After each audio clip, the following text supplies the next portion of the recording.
What's up, weirdos? What's going on, guys? Good evening. Good evening. So, another healthy close for Bitcoin as we end up staying above support again. We closed right around where we are now, 70,385.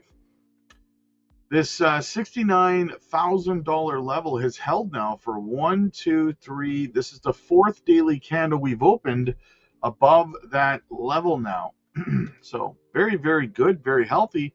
However, I do think this week coming up, we are going to see a big move to the downside to continue that move down back towards the 200-week moving average.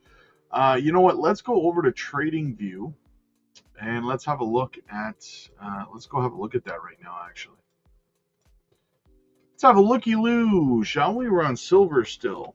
Let's go have a look at BTC. All right, so we're on the 4-hour, little V-shaped recovery here on the 4-hour, guys, putting in higher lows and higher highs. Not too bad on the 4-hour, but let's go to the daily time frame. As you can see, I think we do end up dumping back down here towards the 200-week moving average, that yellow line. Let me get myself off the screen and show you. Currently at $58,239. That number will go up tomorrow as we start a fresh week. So we should see a little tick up, probably about $58,400 roughly. So I'm thinking Bitcoin makes another move down to that level, back down at least to 62.7. But will we move up to 78K first and reject off before our next leg down? That's the question on everybody's mind, right? Let's get into the chat a little bit, see what's going on out there in crypto land, see how the sentiment is.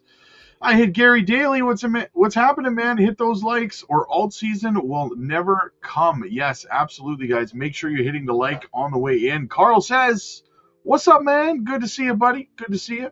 Ty, good to see you. Dizzy, what's happening, man? I got the 2026 Denali Ultimate. There you go. That's a win right there, brother. Hit the like and subscribe, guys. Helps the channel grow. Costs you absolutely nothing at all. How many likes do we have right now? 21. Let's get that to 50, guys. Let's get to 50 likes. I know that there's not a lot of retail in the space. Not a lot of people are watching crypto YouTube right now, but now's the most important time to be paying attention. Alex, what's up, buddy? Good to see you, my guy. Good to see you. Ken, what's up, man? Good to see you. DH in the house. Yo, man, what's happening? We are caught up in the chat already. Kind of a slow evening, but it is Sunday, and I believe the Super Bowl is on right now. I'm competing with the Super Bowl, for crying out loud, right? Can I get the same amount of views as the Super Bowl? Probably not. I digress. Let's get into some of the news. I know some of you guys are like me, not the biggest football fans. Football's not bad, but you know what? I'm a hockey guy. I'm Canadian. What do you want from me? I'm Canadian, right? All right, so what do we have going on today? Ethereum supply on Binance hits a 2-year low as coins leave exchanges. It sounds bearish, but it's actually not.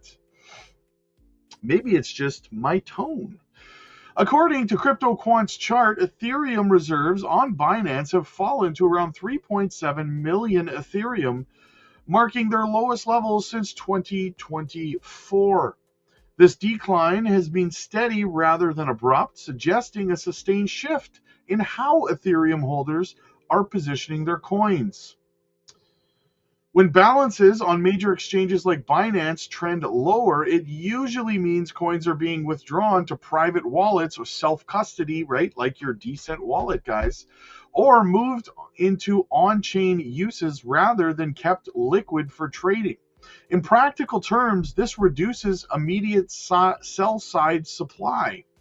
The chart shows that this reduction in reserves has continued even as Ethereum's price has weakened into $2,000 to $2,100 range, indicating that withdrawals are not driven by short-term price spikes, but by long-term positioning. Historically declining exchange reserves during periods of price stress often signal that selling pressure is being absorbed rather than accelerating. Instead of depositing Ethereum to sell into weakness, holders appear to be doing the opposite, removing Ethereum from exchanges. This behavior tends to align with phases where the market transitions from active distribution to supply tightening, even if prices remain volatile in the short term. From the market structure perspective, the current reserve levels suggest less Ethereum immediately available for spot selling, lower risk of sudden exchange-driven sell-offs, and a growing preference for holding Ethereum off exchanges, again, in your self-custody wallets. While this does not guarantee price reversal, it points to a more constrained supply environment compared to earlier phases of the cycle. The bottom line is this: Ethereum reserves on Binance reached their lowest level since 2024, highlights a meaningful shift in holder behavior. Even amid price weakness, Ethereum is steadily leaving exchanges, signaling reduced selling pressure and a potential foundation for stabilization once broader market conditions improve. Yes, however, I do think there is significant downside still to come, probably in the next week or two. Soldier of Judah. How low will XRP go? Well, XRP will likely go about 95% down from the high. So if we go to the high from this cycle, right? Let's have a looky-loo here. Let's have a look. So we have our high over here, $3.66. 95% move to the downside is way down here. It's so far down, I gotta scrunch it more. I gotta scrunch it. Okay, let's try that again. So from the high, I gotta scrunch it more. Holy shamoles. Holy shamoles. Let me just do this. Okay, 95% down. That's 90% down. It's going to be around 36.5 cents. 95% down is going to be about 18 cents.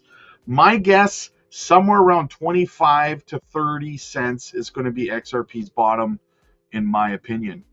So, smash the likes for my friend Rob. Absolutely, guys. Make sure you smash that like and subscribe. Again, it's absolutely free to do. It costs you nothing. It helps us grow. Help a brother out. It's the HBO special, guys, right? I hit Gary daily. I'm watching Zebek. I'm wanting Zebek to dump. Hey, you and me both, man. It's due to a lower cost soon. Let's go. Paul, good to see you, buddy. Zebek hasn't really seen much of a correction like the rest of the alts. Held up well. I think we're going to see that price come down soon, in my opinion. I agree. And that's going to be absolutely glorious. I cannot wait to scoop up Zebek at lower prices. That's going to be lights out. Super fantastic. All right, let's continue on. Let's get into our next piece here, guys. See what else is happening out there. All right, so sharp sell-off concentrates in mid and low cap tokens as risk appetite fades. The losses are not evenly distributed across the market. Instead, they are clustered in mid and low cap tokens, many of which are seeing steep declines despite relatively high trading volumes. The standout move comes from Siren, which is down 68.1% over 24 hours, while posting more than $257 million in trading volume. This combination of sharp percentage drop and elevated volume suggests aggressive distribution rather than liquid price slippage.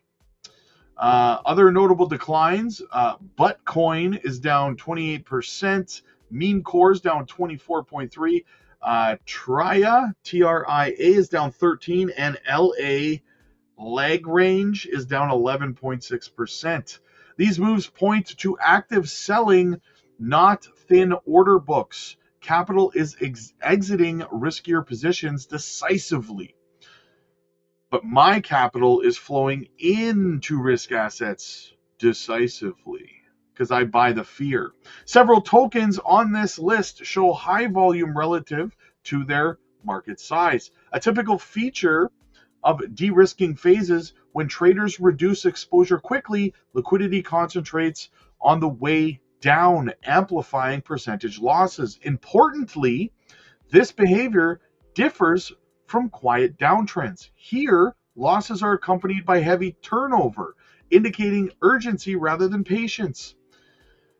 The losers list is dominated by speculative tokens, newer projects, and lower ranked assets, many outside the top 300. There is little representation from large cap assets, reinforcing the idea that the risk is being removed from the outer edges of the market first, rather than from the core holdings like your blue chips, your Chainlinks, your XRPs, your Solanas, your Ethereums, your butt coins, your Bitcoins.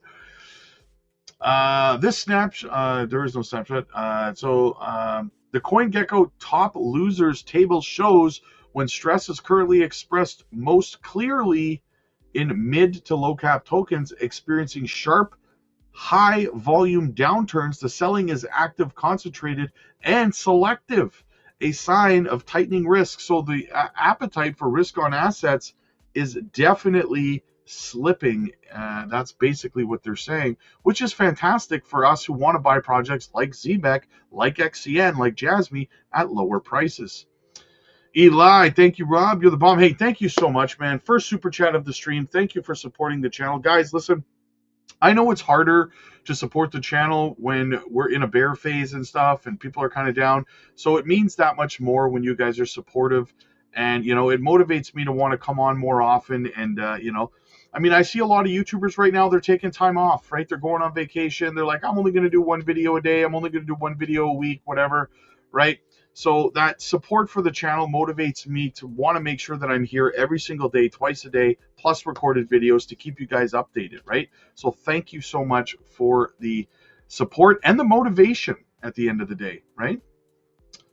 Let's gain a zero. Hell yeah. Let's do it, man. Jetpack, what's up, buddy? Good to see you, man. XDB chain seems to fit the poll, L1 or RWA. It fits both. Put it in the RWAs, though. Put it in the RWAs, right? That's what I say. Carl says, if XRP gets that low, I'm going to go all in. Yeah, hell yeah. Can I get an amen?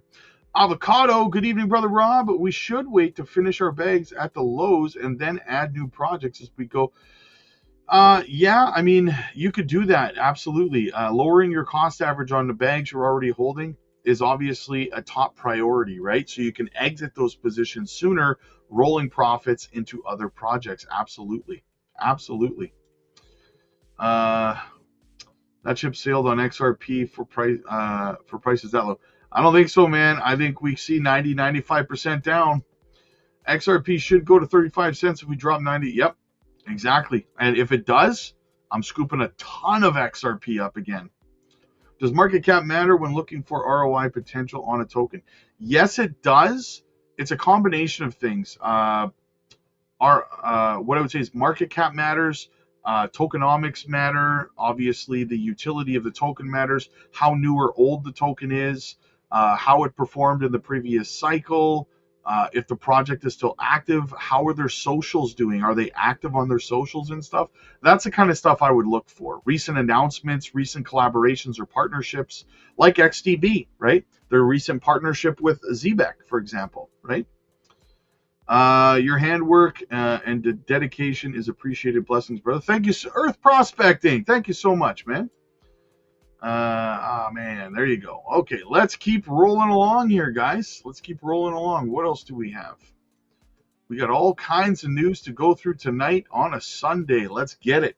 Google searches for Bitcoin surge again. The brutal volatility of Bitcoin in February 2026 caused an unexpected wave. While the price collapsed from $81,500 to $60,000 in less than a week, It's $19,000 drop in a week. Google searches for this crypto reached their highest level in years. Google Trends data does not lie. During the week of February 1st, 2026, global interest in Bitcoin surged, reaching a maximum score of 100 on Google's scale. This peak occurred precisely when the crypto was going through one of its most turbulent periods in over a year. The drop was spectacular.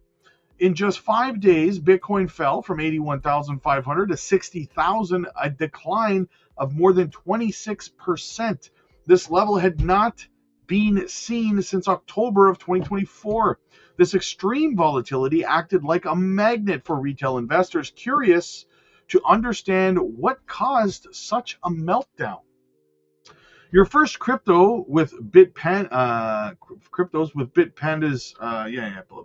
The company's comparable link data, dates back to November 2025, when Google Trends had recorded a score of 95. At the time, Bitcoin had just fallen below the symbolic threshold of $100,000.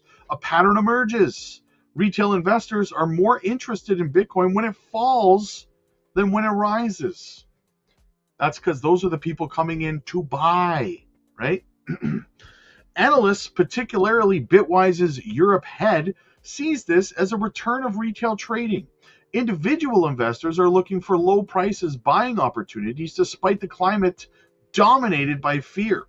The Crypto Fear and Greed Index at 6 out of 100 confirms this mood of extreme fear. Several factors combine to create this perfect storm. On February 7th, the South Korean platform BitHub made a monumental technical error by accidentally distributing more than $40 billion worth of Bitcoin to its users. This bug triggered local panic and an immediate wave of selling, amplifying the global downward pressure. At the same time, the crypto market was facing the repercussions of a multi-asset deleveraging. The weakness of large U.S. tech stocks forced many investors to liquidate their crypto positions to meet margin calls in other markets. Bitcoin served as an adjustment variable. The network itself showed signs of stress. The mining difficulty adjustment registered a historic drop of 11.16% on February 7th, the largest since 2021. This correction reflects miners' difficulties faced with the high energy costs of plummeting revenues. A significant portion of computing power was taken offline. These events align with CryptoQuant's analysis, which confirms the break of Bitcoin's 365-day moving average, a major technical signal not observed since March of 2022. This break marks, according to experts, the formal entry into a prolonged bear market. In summary, the paradox is striking. While Bitcoin goes through its worst phase in over a year, public attention reaches its peak. Volatility, much more than optimism, remains the true driver of interest in crypto. This dynamic suggests retail investors react more to fear and perceived opportunities than long-term conviction. So I want to look at something briefly here, guys.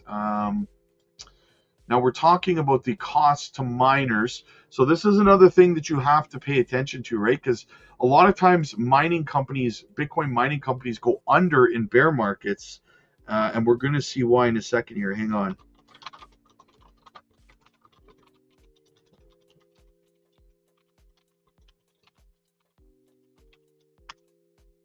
All right, let me show you something, okay? Let me show you something. So right now, the price of Bitcoin is 70,428. Okay, the current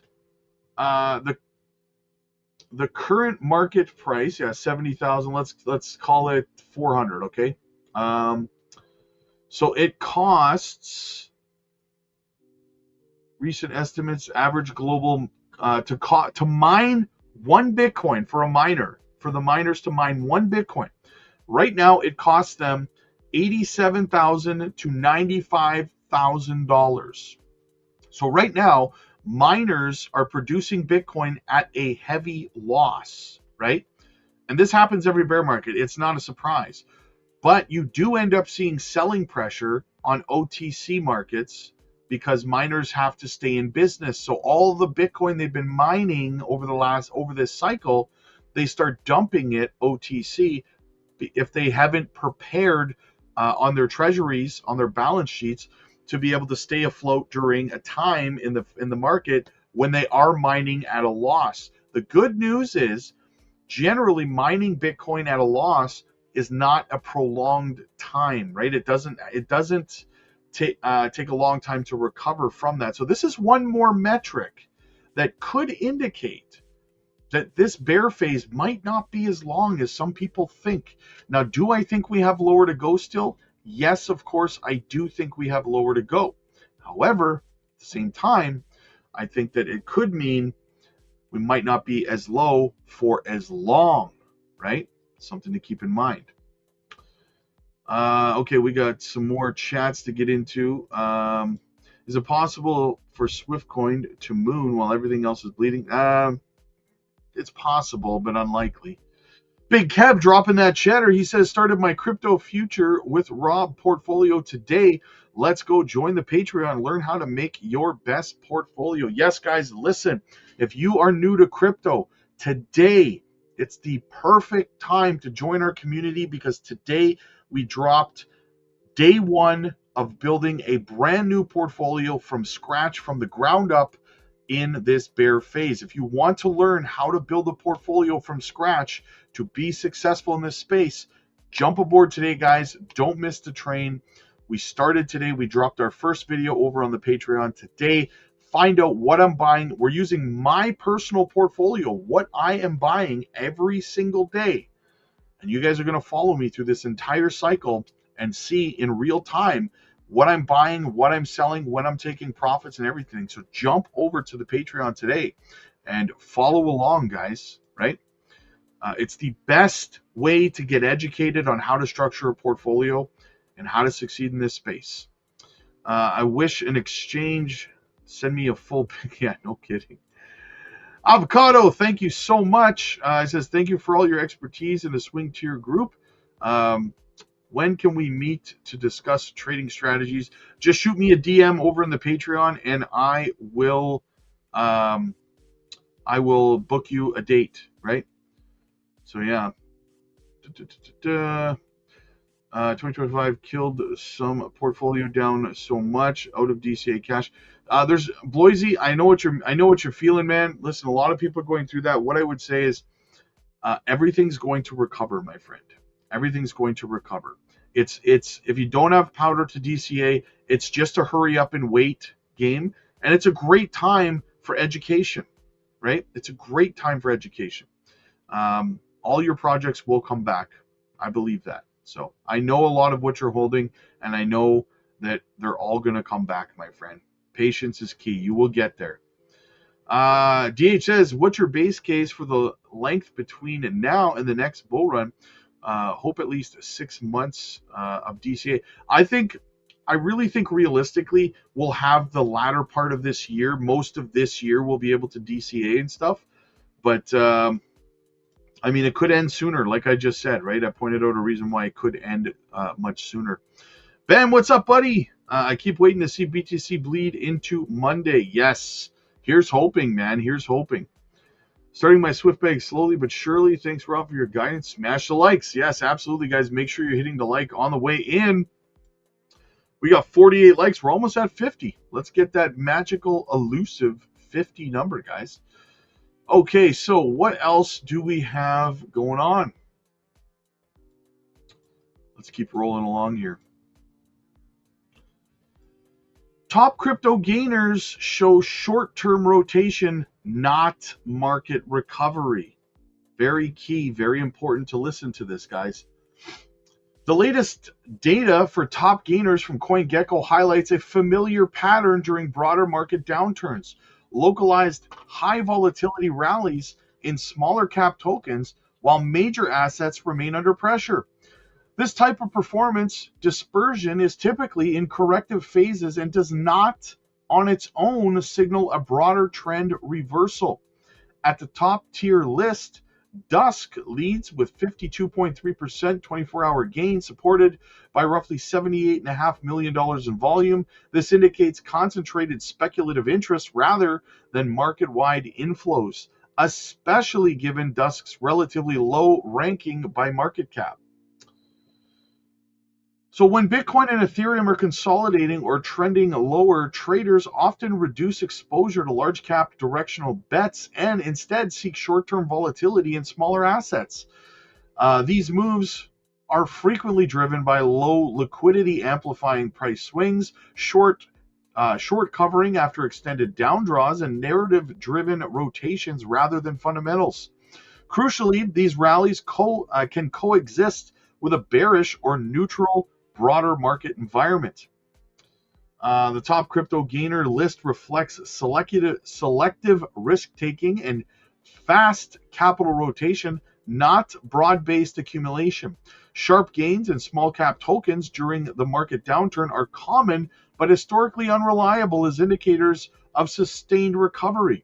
From a data perspective, this behavior aligns more closely with late correction volatility than with the start of a new uptrend. So what we're seeing with some projects pumping is just capital rotation. It's not a market recovery, right? Because you're seeing random altcoins kind of popping off. That's what this means, right? So don't be fooled. Don't be fooled. To heart is true. All right, let's keep rolling along here. Bitcoin Teddy says former World Bank president has sounded the alarm, revealing that the Federal Reserve has lost over $1 trillion. What the heck? Yeah, it's worrisome. You know, the Fed basically has become now just a giant hedge fund. It's lost $1 trillion, you know, and counting. It's going to be a gigantic loss. What it does is borrows money at 5.4% from banks and then dumps it into government bonds. So think what that trade does. That causes the government to think that it's better off than it is. And so that encouraged the government to be short when rates were zero. So why did the government, borrow so much in T-bills? Well, because the Fed was buying the bonds and it made it look like yields were going to stay low for, remember the low for long phrase. So we've got these multiple problems that are going on, and it endangers the dollar. So that's the basic case. Instead of the Fed having such large balances, wouldn't the private sector be starting businesses and risking capital and bringing returns and adding to growth? Wouldn't all that money be better if it wasn't with the Fed? That's right. And we're depending on private equity. So as the banks get squeezed out, because they're lending so much to the Fed, it's literally a floating rate loan from banks to the Federal Reserve so it can buy government bonds. So if that were freed up, that would allow the banks to at least consider a small business loan and inventory loan, the kinds of things that help the economy grow. And this is on a global basis. It's not just the Fed. It's all the major central banks doing the same thing, meaning taking money from the economy in order to buy government bonds. We need to be clear on that. I heard the previous segment, they talk about money printing. There isn't any money printing on it. It's just money borrowing, and they pay top dollar for it. The Fed pays 5.4 to banks and 5.3 to money market funds, so to the Fidelity and Vanguard and so on. You think that the Fed doing Fed things, guys, doing Fed things. Gamecast says, my bad, Rob, I'm back. I was buying Pokemon. There you go. There you go. You can't go wrong with that. Good investment, man. I buy Pokemon cards all the time. Are we going down more? So if you answered this already, yes, I do think we're going to see a big move down, another leg down either next week, in the next 2 weeks. But I'm thinking probably next week. All right, what else do we got going on? I was just going to ask you about Axie Infinity, but it was on that Coin Gecko list, so never mind. There you go. CEO Coinbase accuses banks of undermining crypto policies. Brian Armstrong, CEO of Coinbase, has accused banks of undermining President Trump's crypto agenda by pushing legislation in the Senate aimed at weakening pro-crypto policies. Armstrong's criticism highlights tensions as traditional banks push for legislation that could hinder stablecoins and DeFi developments, impacting the broader digital asset market. Brian Armstrong, CEO of Coinbase, stated that banks are trying to undermine President Trump's pro-crypto agenda by promoting Senate legislation that weakens pro-crypto policies, particularly affecting stablecoins and decentralized finance. The involvement of Senators Tim Scott and Cynthia Lummis alongside Senate Banking Committee highlights bipartisan efforts in drafting legislation. Armstrong emphasized that banks are protecting their profits at the expense of the average American. The draft bill, if passed, may significantly impact stablecoins, tokenized securities, and decentralized finance protocols. Armstrong warns of potential adverse effects on financial markets and the broader crypto industry. Political and regulatory dynamics are highlighted as banks push for changes that could weaken the CFTC's role and strengthen the SEC's role. Such shifts may disrupt existing market frameworks. Amid market uncertainty, Armstrong's comments underscore tensions between traditional banking sectors and emerging crypto innovations. The implications of this legislation could shift financial landscapes, raising questions about long-term innovation and regulatory frameworks. Historical precedents, like the Genius Act, inform current debate with potential lasting impacts. Banks doing bank things, as always, trying to cost the American people. Stable coins are backed by U.S. Treasuries 1-to-1. Does this initially mean we peak into stables? We park into stables. We're in Treasuries and should be getting a yield. Good question. I like it. Loading up on Plume and XDB like crazy, just a matter of time. I like that too. Two great projects. But speaking of Brian Armstrong and Coinbase, let's keep this train on the tracks, guys. What else do we have? Coinbase announces infrastructure level integration with Sui network, another project I believe could have a Solana-like run this cycle. The agreement embeds the Sui token standard directly into Coinbase's global infrastructure, effectively positioning Sui alongside core networks such as Ethereum and Solana within exchanges' internal systems. This type of integration is rare and signals that Coinbase views Sui as foundational infrastructure rather than just another supported asset. Unlike typical listings, Coinbase is adopting the Sui token standard across its wallets, custody solutions, and back-end services.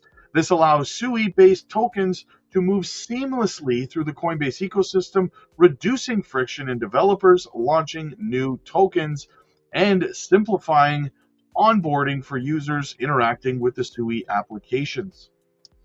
For builders, this lowers the technical barriers. For users, it means smoother transfers, storage, and interaction with Sui native assets across Coinbase products.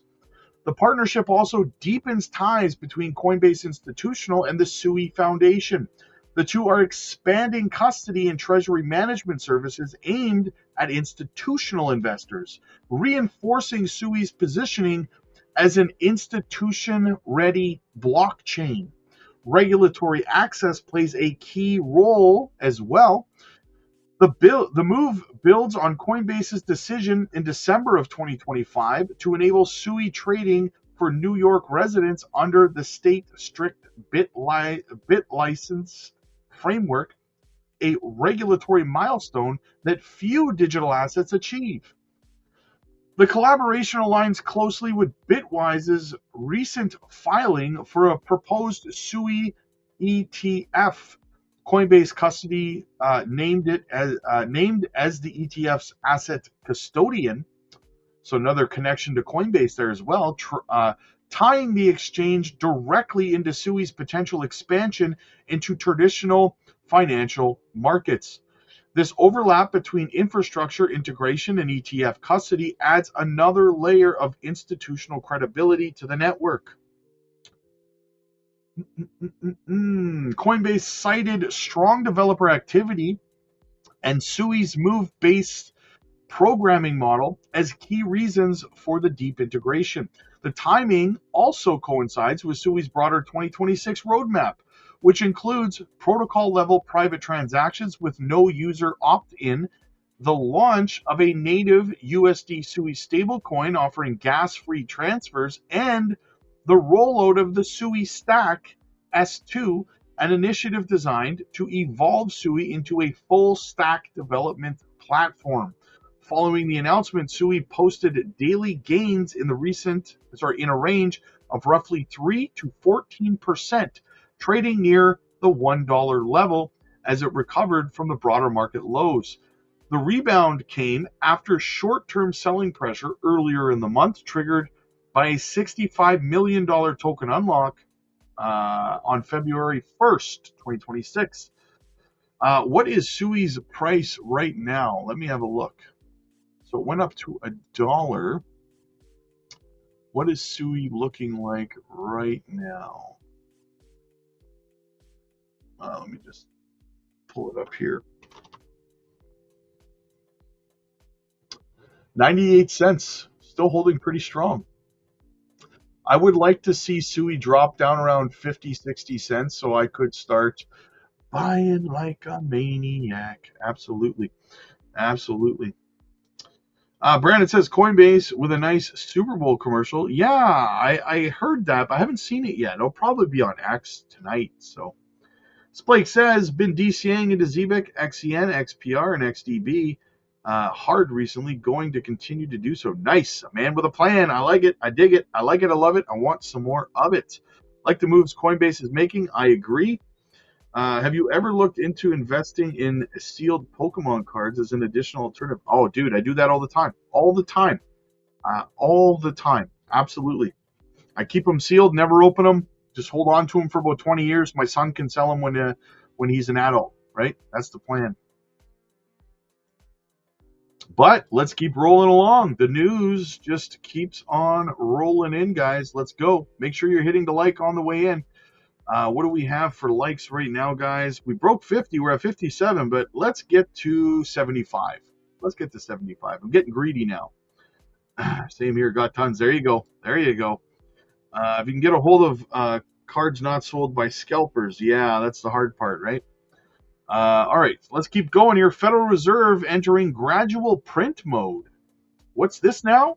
The U.S. Federal Reserve is entering into a gradual era of money printing that will stimulate asset prices mildly, but will not be as dramatic as the big print that many in the Bitcoin community anticipated, according to economist and Bitcoin advocate Lynn Alden.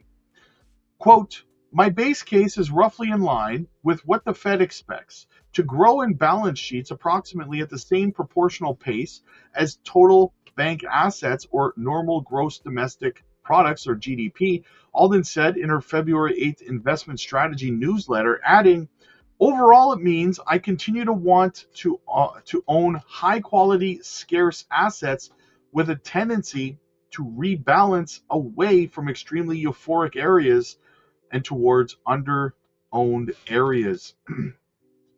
The comments followed President Trump's nomination of Kevin Warsh, to be the next Federal Reserve chairman, which caused a furor among market traders who perceived Warsh as a more hawkish on interest rates than other potential Fed picks. Interest rate policies can influence crypto prices. Expanding credit by increasing the money supply is typically seen as bullish for assets, and a contraction of the money supply through higher interest rates typically leads to economic slowdown and lower prices. Some 19.9% of traders expect an interest rate cut at the next federal the FOMC meeting in March, down from Saturday. So it was 23%. It's now down to 19.9% in terms of a chance of a rate cut in March. Likely not going to see one, guys, but that's okay. Current Fed Chair Jerome Powell has repeatedly issued mixed forward guidance about interest rate policies despite slashing rates several times in 2025. Quote, in the near term, risks to inflation are tilted to the upside and risks to employment to the downside. A challenging situation. There is no risk-free path for policy, Powell said, following the December FOMC meeting. Powell's term as Fed chair is up in May, and Warsh has yet to be confirmed as the next chairman by the Senate, fueling investor uncertainty about the direction of interest rate policies in 2026. Rightly so. Bloisey says, haven't heard you talk about the M2 in a while, because every time whenever Bitcoin tops, it decorrelates from the M2 and then recorrelates down the road. That's why it's not really heavily relevant at this point in time, but you will hear me talk about it again in the future. Good idea to buy a couple to a few ETH at these prices. I mean, listen, I think ETH's going to go down to about $1,500-$1,600, to be honest. So it's really up to you. If you don't mind it at $2,000, then I mean, yeah, it's not terrible. It's not terrible. I sell them at my store. I get first dibs. Got to start. Nice. I like it. I want to work at your store. Just subscribed. Appreciate the positive pro crypto community. Hey, you're in the right place if you love the positive community. That's what we do here, baby. Absolutely. Welcome to the family, man. Welcome to the family. I'm a scalper, except I don't resell. Nice. I like it. Let's keep going, guys. We got a whole bunch more to get into. It just doesn't stop. We are on a roll tonight, baby. So what do we have here? Tether's USDT market cap surges to $187 billion. Here's the thing, guys.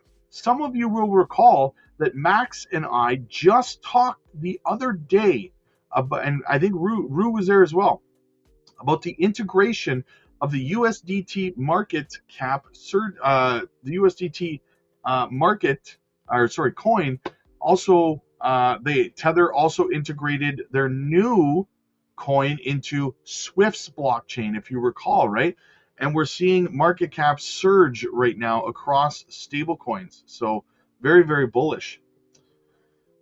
Tether's USDT reached a $187.3 billion market cap in Q4 of 2025, expanding while competitors like Circle's USDC and USDE faced declines amid the crypto market downturn.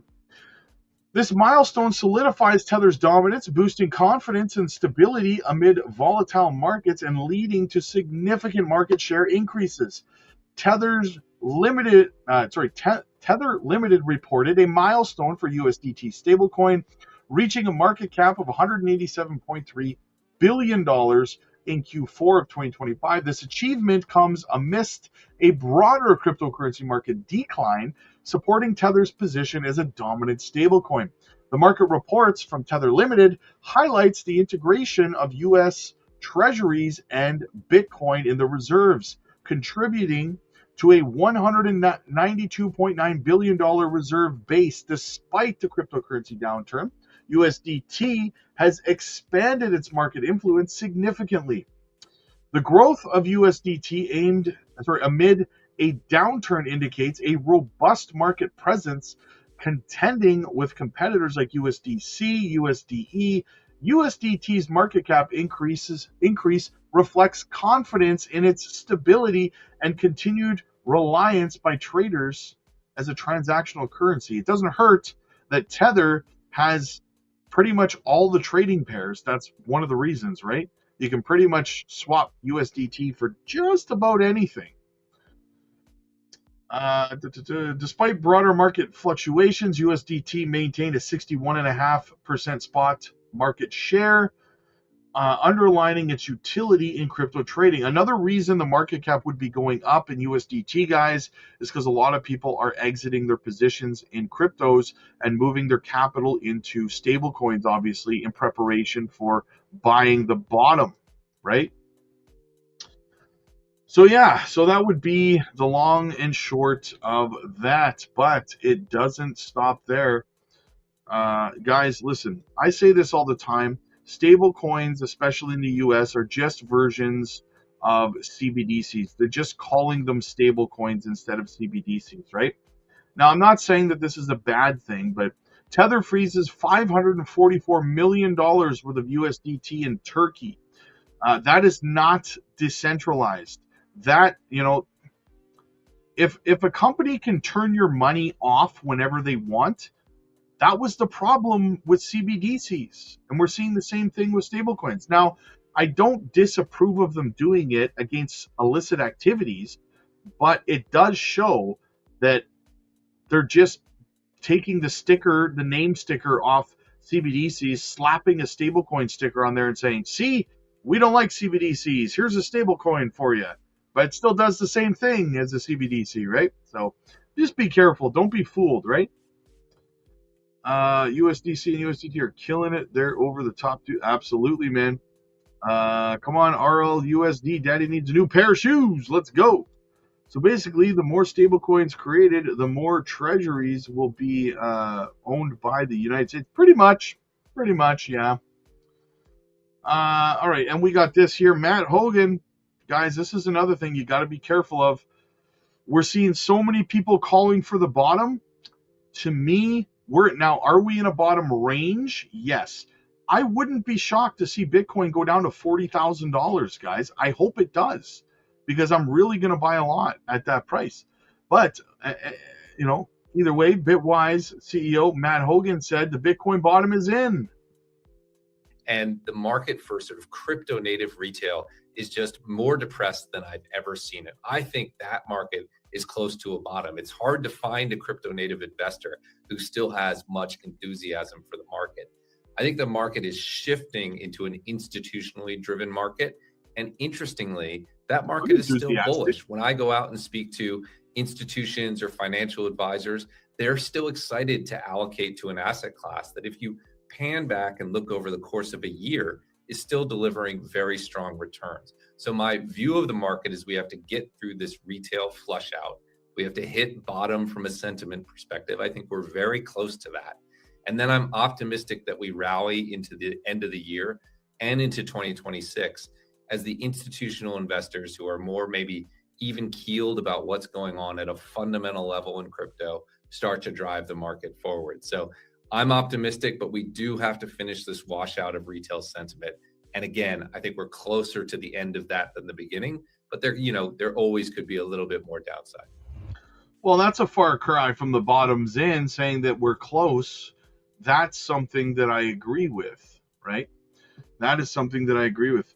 Check it out, guys. Check it out. Here is every single time they said that crypto and Bitcoin was dead, this is it for the history of Bitcoin from inception. Now, it has been declared either dead or a scam 462 times publicly.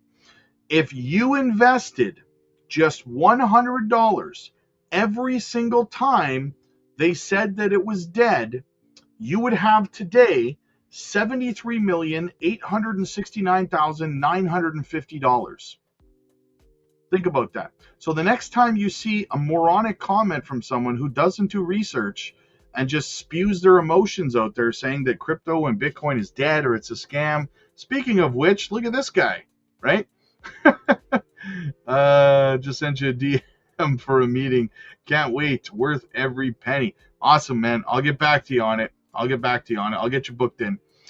Hello from Australia. Thanks for all your good work. Looking forward to buying some more cheap Bitcoin. Hey, amen to that. I'm with you.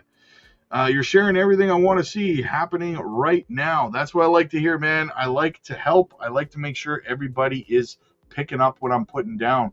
So I'm thinking we could see a big move down next week, if not the week after that for sure, guys. The next 2 weeks, I think we are going to see a bit of a leg down, right? So absolutely. And also, guys, just want to give a quick shout out to our channel sponsor, BTCC. You can even trade silver and gold over there, guys. It is my exchange of choice. It's where I do all of my trading. It's where I do a lot of my spot buying as well.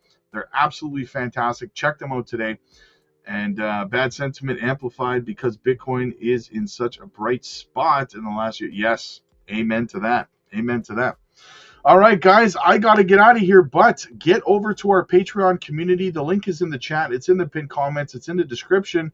You can book one-on-one coaching sessions with me. You can join our group coaching sessions, and I have exciting news for you guys, okay? Today was day one of building a portfolio together I'm using my money to build my portfolio from scratch in this cycle. If you want to join me on that adventure, it's going to be every day for 3.5 years or so through this cycle. You will see all my DCAs, all my sells, all my profit taking, what I'm rolling my money into, and more. You can join me in it, or you can just follow along and watch. Either way, guys, check it out today. The link is down below. We also do Patreon lives every day, open mic weekends, microcap gems, and so much more, guys. Check it all out. But most importantly, book your coaching sessions with me. They're free as a Patreon member, so take advantage of the opportunity. Sit down and talk with me one-on-one. Again, the link is in the chat. It's in the pinned comments. It's in the description. I'll see you guys in the next one. God bless.